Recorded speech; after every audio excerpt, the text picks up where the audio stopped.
Hello and welcome to the Indie Author Podcast. Today, my guest is Jeff Elkins, the Dialogue Doctor. Hey, Jeff, how are you doing? Hey, I'm good. Hi, everybody. It's so nice to be back on. It is always nice to have you back. And as the listeners and viewers will hear in a moment, you are a multi-time guest. But just to give our listeners a little reminder of you, Jeff Elkins is a novelist, ghostwriter, and editor with more than 10 novels on the market. During the day, he leads the writing team for a company that simulates difficult conversations for professionals to practice. He also helps authors improve their dialogue to engage readers more fully through one-on-one consulting and through his podcast, The Dialogue Doctor. And I'll add to that now, the Dialogue Doctor Dialoguers Slack community, if you are a patron. And there will be a link in the show notes to anyone who would like to join that community by becoming a patron of Jeff's. And Jeff has been previously on episode 116, creating community content and creative energy, 111, which was using engines, anchors, and hazards to define character voice, 48, which was building great protagonist and antagonist voices.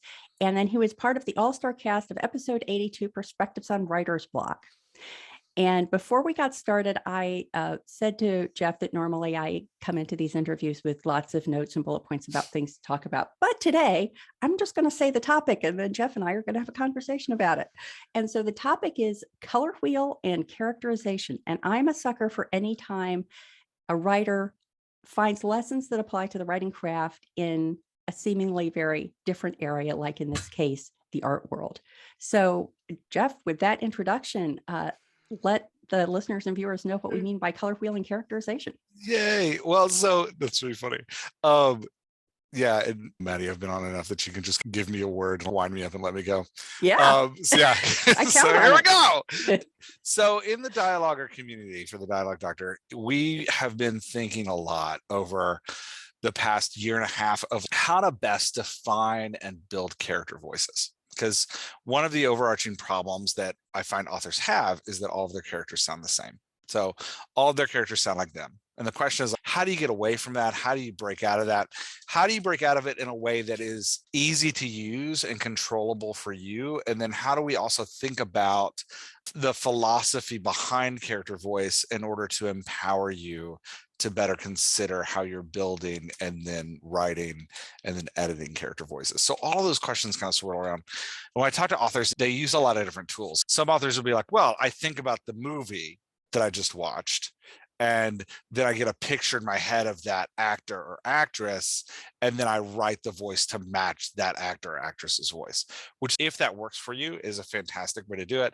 I know a lot of authors will like actually print up like a voice sheet where they've got all the different pictures of the characters in the movie that they're thinking of and writing to that voice sheet. Again, if that's working for you, great. But I know a lot of writers that doesn't work for. They print up those pictures, they put those things up there, and then they just go ahead and write their own voice anyway, and their voice sounds the same. And I think part of what that tool is doing is that tool is shortcutting the process. There's things that are happening internally in you when you pick that actor to represent your character. You've listened, your brain has processed what that voice sounds like, and then you're taking that actor and you're like, oh, this is the representation. So part of what I'm trying to do for dialoguers is break down what's happening in between you liking that voice and you picking that picture. For those of us that doesn't work for, we can take a step back from it and go, okay, what's actually happening here? And let's break down the process. I'm curious, Maddie, what do you use when you're designing character voices? Do you have any kind of like trick or system that you use to remember character voices across a book? The thing that popped into my head is less that, but it will give me time to think about it. And that is that when one of my books was being narrated by the audiobook narrator, she had sent me a sample, and one of the characters didn't sound anything like she sounded in my head. And so I realized that what I hadn't told her was that it was basically Kathy Bates, not Misery Kathy Bates, but Kathy Bates is, I think Kathy Bates really is. She was that age. She looked like Kathy Bates. She had that kind of sense of presence that Kathy Bates has. And that was really helpful for my audiobook narrator to find a voice that was more similar to the one that I had in my mind. And I've gone back and forth, and I've experimented with like picking a celebrity, mainly so that I remember what they look like and I don't describe them as having blue eyes in one place and hazel eyes in another place. But it's interesting because right now, in the process of framing up and Kinnear 6, there's a character that I have a pretty clear sense of all the characters except this one, and I'm casting about for what the underlying voice of the character is going to be. So interesting. I obviously don't have a fail-safe method, or I probably would have figured that out by now. Well, and I love your Kathy Bates example, because that gets down to what we're talking about. And that, you know, you have in your head a way that Kathy Bates sounds, and you chose Kathy Bates based on her appearance. But like describing her age and her appearance, this is what we do as authors, right? We're like, oh, this character looks and generally is of the age and of the social dynamics that I'm looking for. So I'll pick them for the sound of my character. But the look of that actor, the age of that actor, isn't actually the sound of the character. It's more the sense of presence. Like it's more their sense of presence, but we know internally in our brains, we know how that character sounds. And instead of describing how the character sounds, or like working how we're using the page to make the character sound that way, we're dependent on the physical description. And so the question that we're trying to answer in the dialoguer community is, how do we get past being dependent on this physical description and get into? So here's where the color wheel comes in. So Surratt did pointillism painting, which is this really fascinating theory that I was reading about months ago and obsessing over a little bit, because that's how I roll, where he believed, because of a theory of light at the time, a scientific theory of light at the time that we won't get into, he believed and tested that if he put different colored dots close enough together on a page, then when you moved away from those dots, they would mesh together in your eyesight and form a particular color. So if he did like 3 different colored browns and a blue, if you moved back, that actually looked purple to your eye. And so for him, it was about like, oh, I can paint with dots and manipulate how the eye sees things in order to create a specific image in a viewer of his painting's mind. And so inspired by that idea and playing with that idea, part of what we've done in the community is we've broken character voice down into 4 things. So if you've got 4 dots to make up your character, you're going to put 4 dots on the page to make up your character. And when the reader steps back and reads the work, those 4 dots are going to meld into the image of the character. Is that making sense? Yep. Yeah, I don't know if this illustration makes sense at all. It makes sense in my head. So the 4 dots are going to meld into the image of your character. Those 4 dots that we're looking at are the words the character uses, meaning the topics the character chooses to discuss, and the language the character chooses to use. So if you want a narcissistic character, the character needs to be talking about themselves. If you want an altruistic character, the character is always talking about whatever cause they're passionate about, right? Like the topics the character's choosing to talk about is driving how we perceive the character. And then when we talk about the words the character's using, we're talking about like educated words or simpler words. Does the character use big words or minuscule words? What's the character using when they speak, making the choice? So that's that first dot you're going to put on there. What kind of words are they using? Are they using colloquialisms? Do they not use colloquialisms? What kind of topics are they choosing to talk about? That's that first dot. The second dot you're going to put to form the image of this character is the body language. How does the character take up space in the world?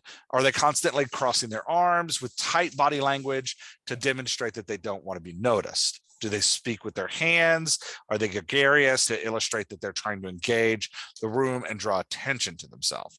Are their hands in their pockets all the time? Again, trying to make themselves smaller. Do they look down a lot in order to draw attention away from themselves? Or do they make eye contact all the time in order to engage and draw people in, right? Are they looking up to show that they're thoughtful a lot, that they're thinking about things? What is that body language you're using for the character, especially in the dialogue tags, when you're indicating the body language they're using? Are they playing with things all the time to show that they're kind of a fidgeter and have that like nervous energy? What are they doing? So words, body language, that third dot you're going to use to form the painting of your character, combining these different colored dots together to make that color of your character that the reader is going to see.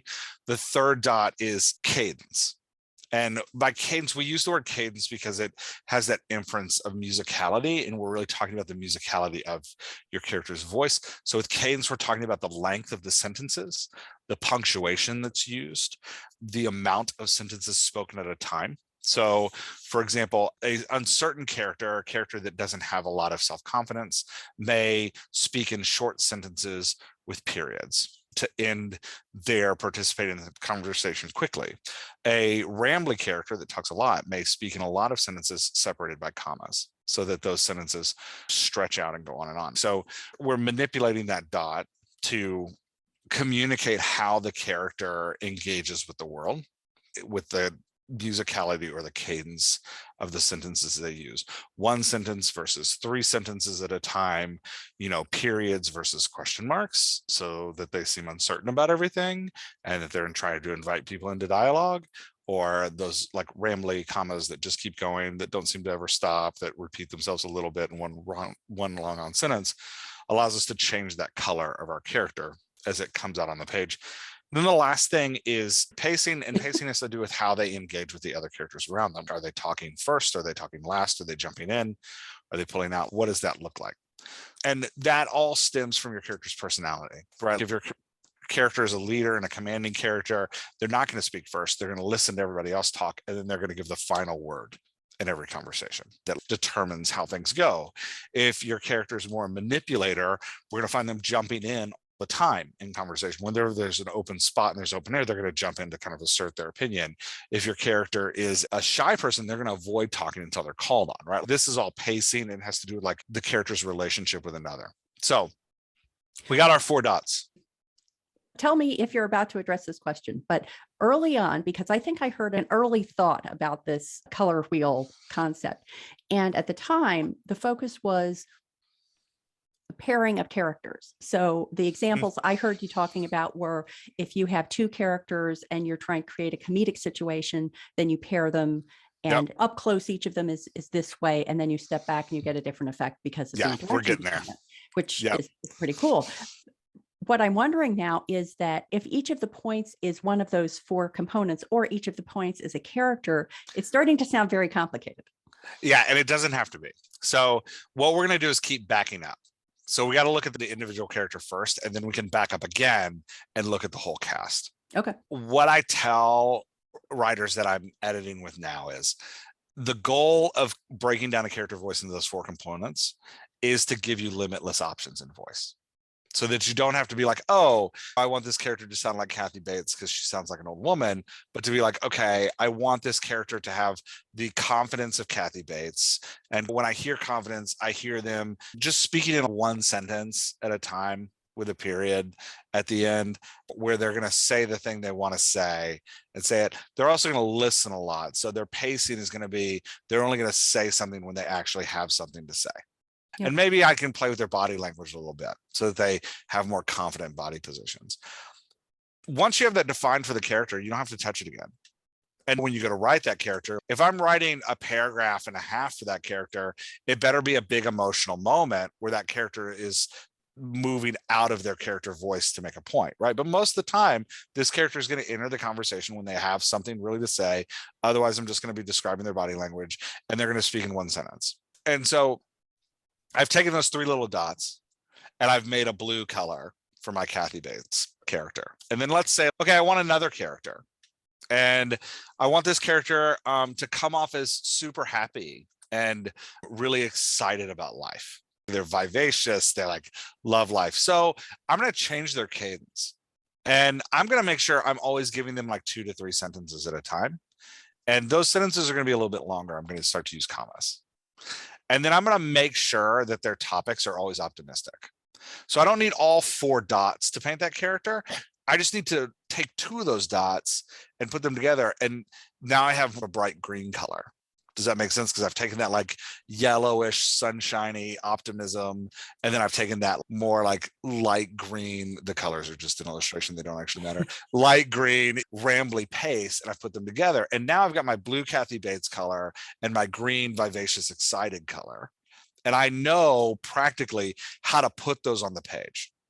I'm not trying to imagine Kathy Bates every time I write that character. I know that I just need a sentence for when they speak. The sentence needs to be a little bit declaratory and it needs to have a period. And then the other character, I know 2 to 3 sentences with commas, rambly. Now I have 2 very different voices, and I don't have to go to my audio person or future actors and say, hey, this character is supposed to sound this way, because they can see it on the page.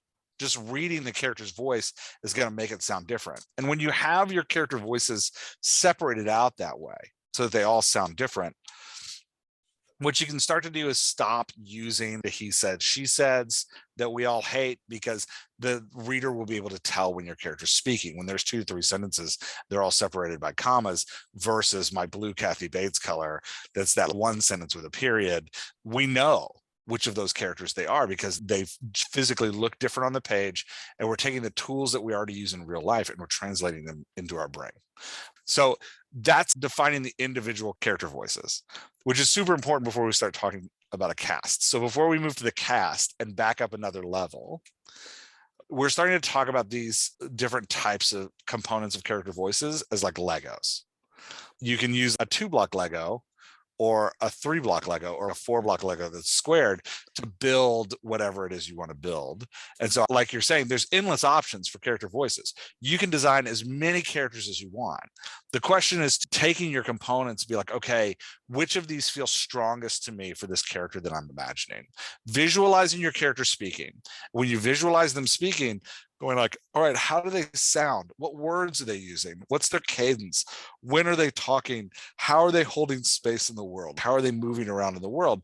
And then getting 2 or 3 of those, or even just 1 or 2 of them that are really strong for that character. And then being like, okay, I know that when I write this character, I have to write their voice in this way. Or when I go back to edit this character, I have to edit that voice in this way. Does that make sense? It does. And I think that the part where the pointillism analogy works especially well is this idea of being close and then stepping back. And the way I can imagine that working out at the character level is that you've taken the 4 components that make up the Kathy Bates-like character, and they may be light blue, dark blue, I don't know. But stepping back, you see them as dark blue, let's say. Yeah. But at some point, the Kathy Bates character is thrown into a situation that's unfamiliar to her or makes her angry or whatever it is. And then you could insert a different color into one of those points so that it stands out from the rest of the painting you've done of the character. Then that's great. We call that in the Dialogue Doctor community modulation. So as the internal emotional state of the character changes, their voice is going to modulate. Kathy Bates' character will never go from blue to green, but like you're saying, she'll go from blue to dark blue, right? And thinking about how that looks, maybe that we add 2 sentences instead of 1. Like I said earlier, if she's going to speak in a paragraph, there needs to be a reason for it.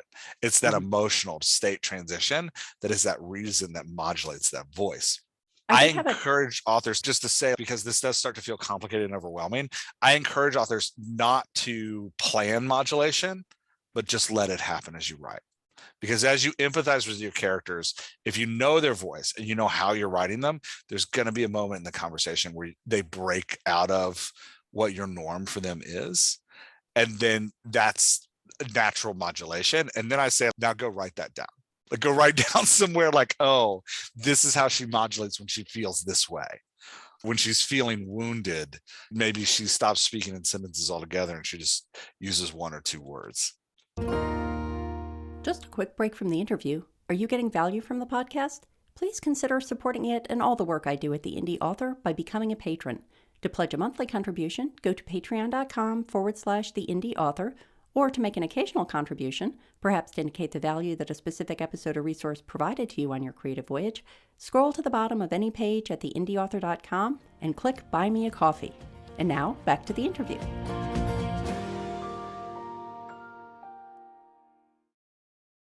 Here's the great thing. Our brains as humans are wired to interpret how people speak and the modulations in their voice, how those modulations change to interpret emotional state. So we're constantly interpreting how people feel by listening to them talk and watching their body language. That's part of what we do. So when your reader comes to the page and they're imagining what you've put on the page, when your Kathy Bates character goes from blue to dark blue, You don't have to tell them that Kathy is sad. They will feel it in the change of the way Kathy's cadence sounds, because that's what their brains are wired to do anyway. So what we're doing is we're breaking down what happens in reality, the reason that we're drawn to these actor pictures, and we're saying like, okay, let's define how that actually looks on the page, so that by defining how that looks on the page, we can have more power and control over our characters, and we can escape monomouth in this way. And when we get to the cast of characters, it actually becomes really fun, because then we can start creating kind of emotional states for our books. But yeah. So I had one more character specific question before we move on to the cast. And that is that in the couple of examples you've given, like Kathy Bates being dark blue and then the effervescent optimist being green or whatever, it totally makes sense to me. Like, it just intuitively, it makes sense to me. Is there actually some sort of actual color wheel where you're saying a character that has this type of language use, topics, body language, cadence, pacing, think of them as orange, or think of them as we are building gray? it now. Yeah. Okay. And so what we're doing is we're building the Legos. So when I talk to writers I'm editing their work, I'm always like, okay, these characters all kind of sound the same.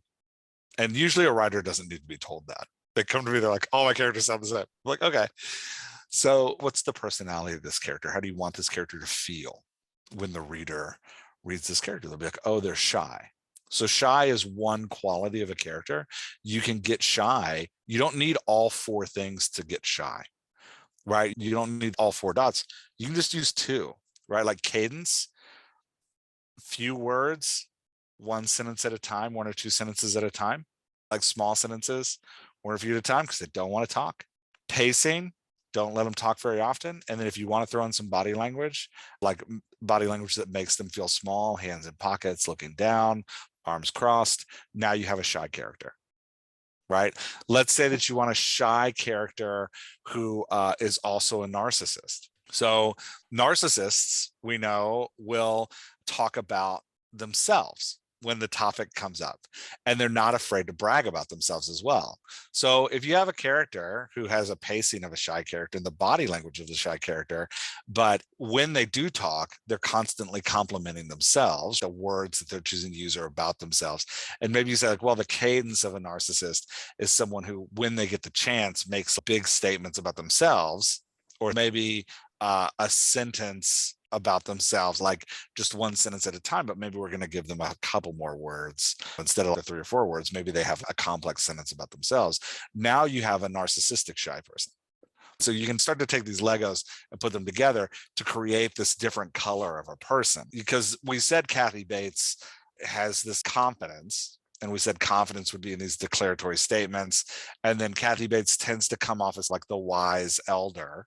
So that's the wise elder is a pacing issue, right? She's going to listen a lot and then insert her wisdom after she's listened. Her cadence is going to include questions, because the wise elder is always asking questions. So you can see how we start to put these Legos together naturally to form the picture that is Kathy Bates. So when we talk about the color of a character, we haven't sat down and defined it yet, but we're working on it. It's one of those things of, hey, here's a kind of a cheat guide to use to figure out, oh, you want a character that's super excitable. A character that's super excitable is going to jump in pacing a lot. So they're going to jump into the conversation, especially when the topic is something they want to talk about. Their pacing is going to be like, oh, talking all the time. And they're probably going to have these explosive sentences that are a lot of words all at once in 1 sentence that kind of like ramble on in a comma, like we were talking about with that green character.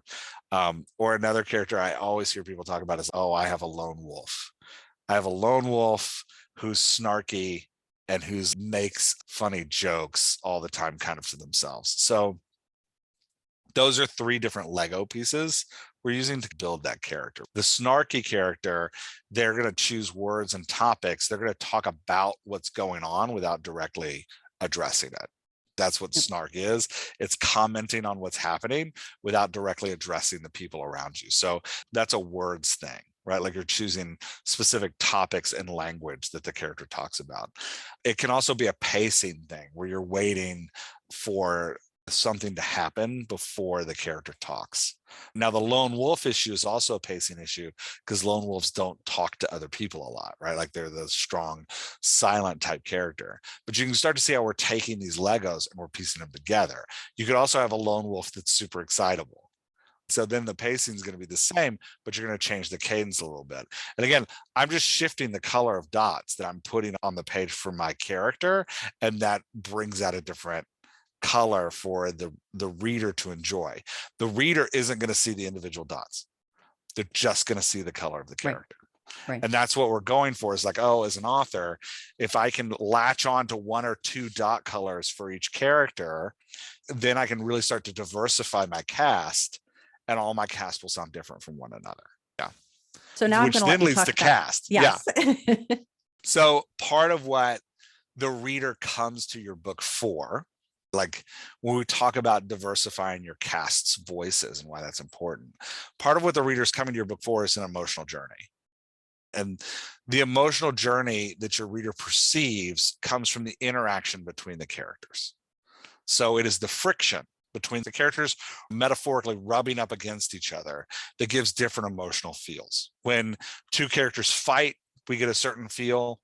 When 2 characters fall in love and they have like a connection moment, we get a certain feel. And so what we're looking for when we talk about how do we create this emotional journey is we're taking these characters on this stepwise process of interaction. So if you think of each scene as a character interacting, characters interacting with each other, and then your story is a chain of all of those scenes, of these character interactions going all the way through. Each of those interactions has a feeling to it, and then the whole chain develops a feeling. So if you really want an easy way to perceive this, Vonnegut gave a talk on story structure that's on YouTube. It's really great. It was part of his thesis, where he draws a graph and he's got positive emotions at the top, negative emotions at the bottom, beats of the story along the side.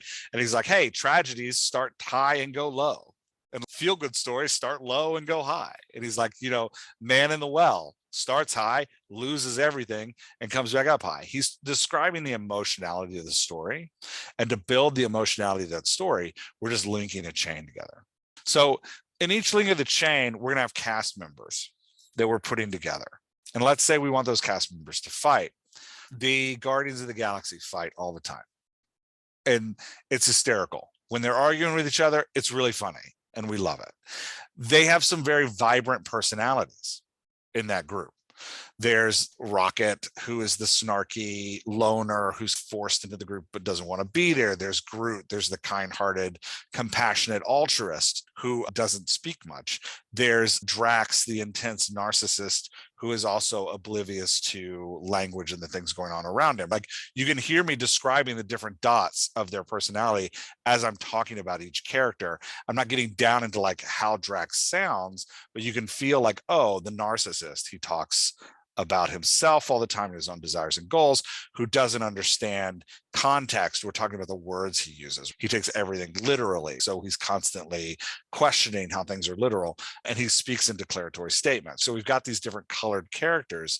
When we put those different colored characters together in an argument or in a fight, it becomes humorous. But if you have the same fight and you remove some of those characters, and let's say we move to the Endgame movie where we have the same fight, but we've pulled out Rocket and we've pulled out Groot and we've put in Spider-Man and we've put in Iron Man and Doctor Strange, who are all different colored characters. Now we have a very different feeling from the conversation, and it's much more confrontational. And there seems to be some stakes to it. And it still has a little bit of humor because you still have that humorous colored character in Drax thrown in there. And you still have the Star-Lord character, who is the kind of falsely confident leader who also has the heart of gold. So if we're going to talk about like how he sounds, the falsely confident leader, in his pacing, he always tries to speak first.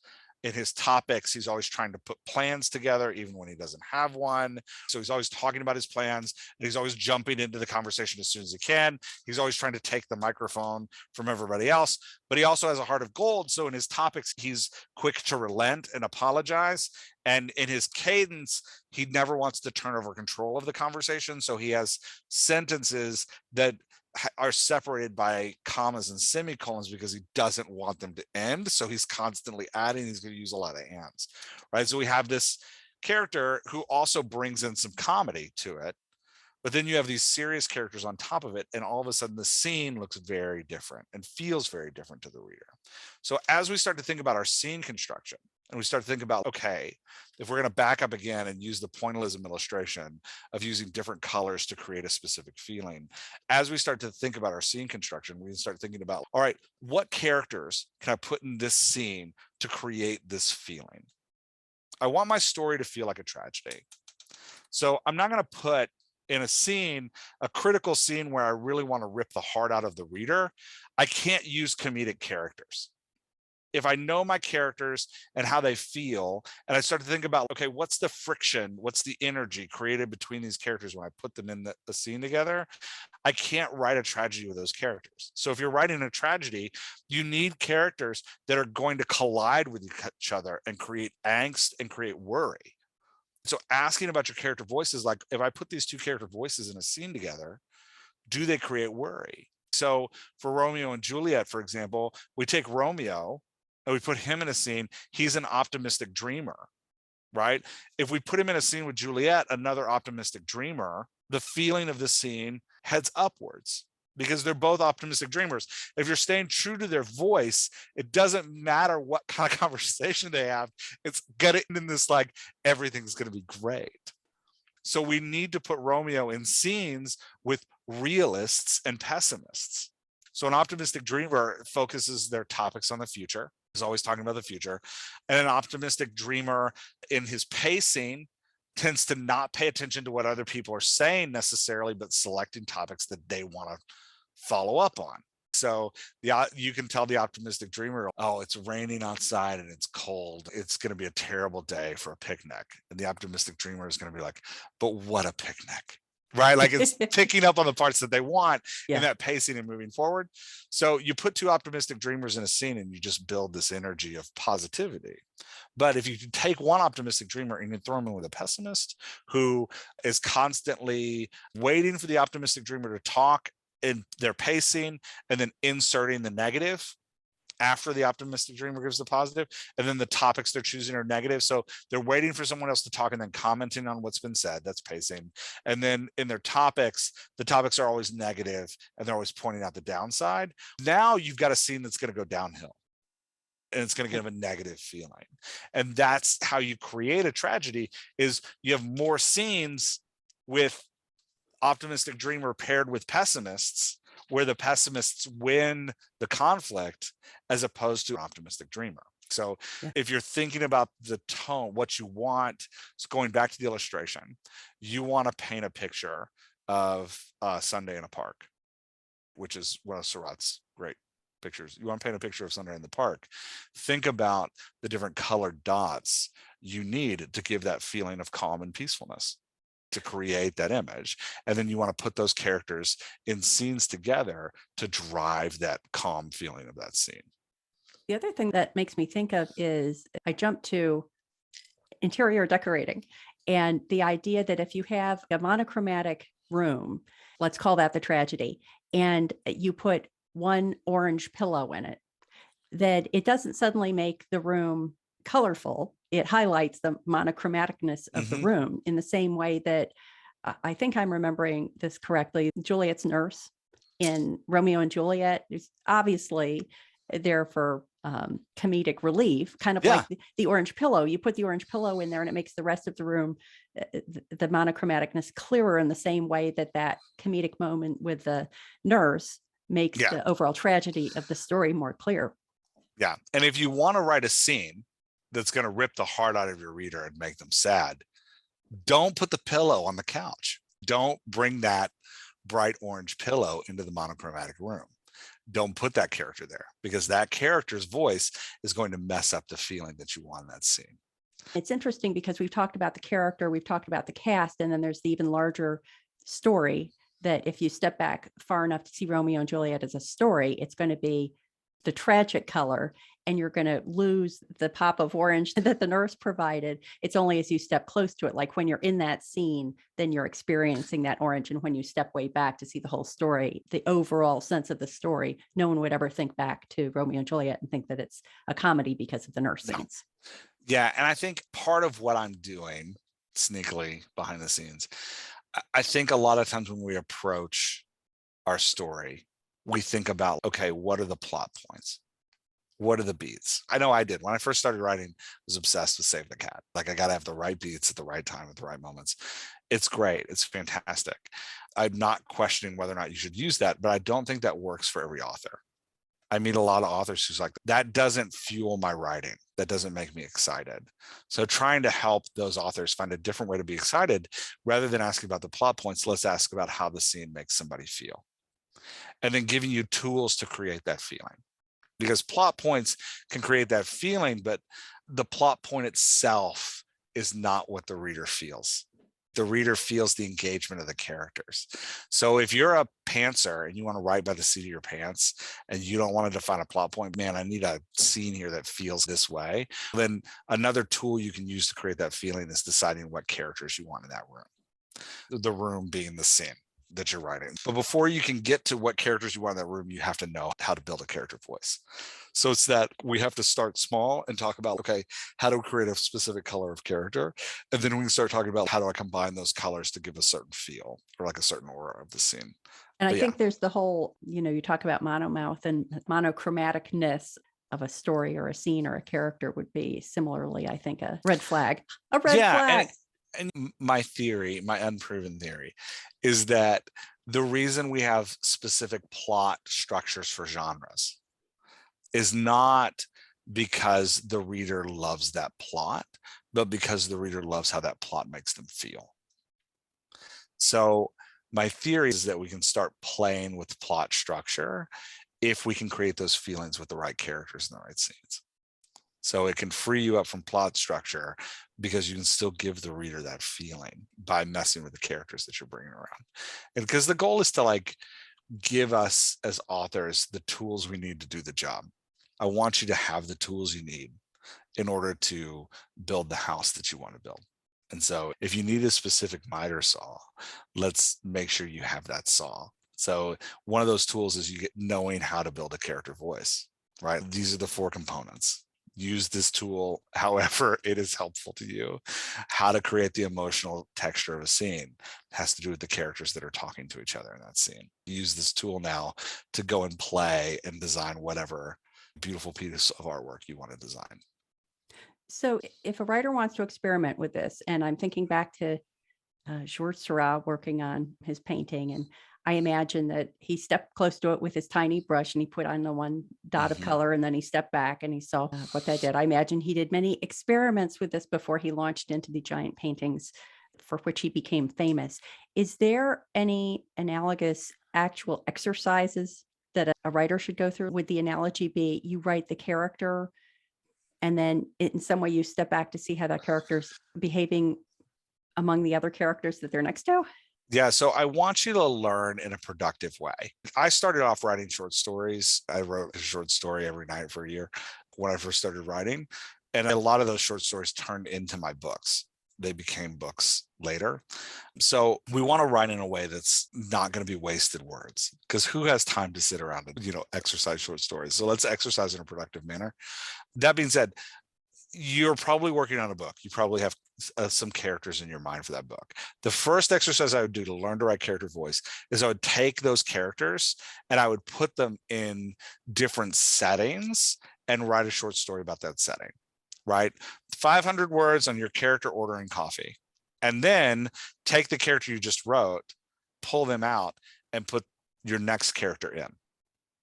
500 words on that character ordering coffee. So you're starting to get the comparing and contrasting of how character voices change, how those colors look different when you put them in small situations. And ideally, you're going to come up with something that you're like, oh, I might actually be able to use this in a book, but use the characters that you're currently trying to write. A character is in a fender bender and has to get out of the car and talk to the other person in the car. Now substitute the characters out or trade them. and see how it sounds there. And thinking about what are the components of this, the 1, 2, or 3 components of this character's voice that I need to focus on while I'm writing to make sure I'm staying in character voice. Once you start to get the feel of like how to write a character voice, and it'll happen faster than you think. Once you start to get the feel of how to write a character voice, then you can start getting the feel of, okay, when I put these 2 characters together, what does it feel like? And then you can be like, okay, I'm going to put these 2 characters together in a cafe talking about what they have to do tomorrow. And now you've got your 2 character voices down because you know the points you're using to build those character voices. And now you know how that, now you can start to feel how putting those characters together in a cafe feels. And then write the same scene, but take one of those characters out and substitute another one. And you'll notice the feeling starts to change. You're like, oh, if I put these characters in, it's funny. If I put these characters in, it's serious. If I put these characters in, it's boring. Never have these 2 characters in together. So it's that kind of piecing them together that way and just taking them in and out and playing with them until you start to get a feel for it. And use characters that you're currently writing for your book. Use characters that you're currently trying to write. I don't recommend doing this as a free form exercise of just like, I'm going to play with character voices, because I don't know, maybe if you have the time to do it, but I find the hardest thing for me is finding time to write. So I don't want to waste 1 minute at a time. If I'm playing with characters that I'm actually using in a book, it makes it easier for me. I feel justified. I can justify the time spent. Yeah. Jeff, I will use that as an opportunity to say I appreciate you so much allocating the time to talk on the podcast again. Anytime. This is great. Love always fun to talk with you, and love the advice, the practical advice you're giving to let people use their words as productively as possible. So please let the listeners and the viewers know where they can go to find out more about you and everything you do online. Yeah. So just come to dialoguedoctor.com. That's where you'll find me hanging out, where you'll find an entrance to the group. You can click on that. If you want to come, we do a writing prompt toward this kind of practicing character voices. We do a writing prompt every Tuesday and then an editing prompt every Friday. You can come join us in the Dialoguer community through Patreon. It's patreon.com/Jeff Elkins. You can jump into our Dialoguer. It's $1 a month, and you can start practicing with us, trying to get that practice in. But yeah, and everything else you'll find at dialoguedoctor.com. There's so much over there. I'm not going to take the time to describe it. Just go look. We will send people there. So Jeff, thanks again. That was so much fun. Yeah, thanks, Betty.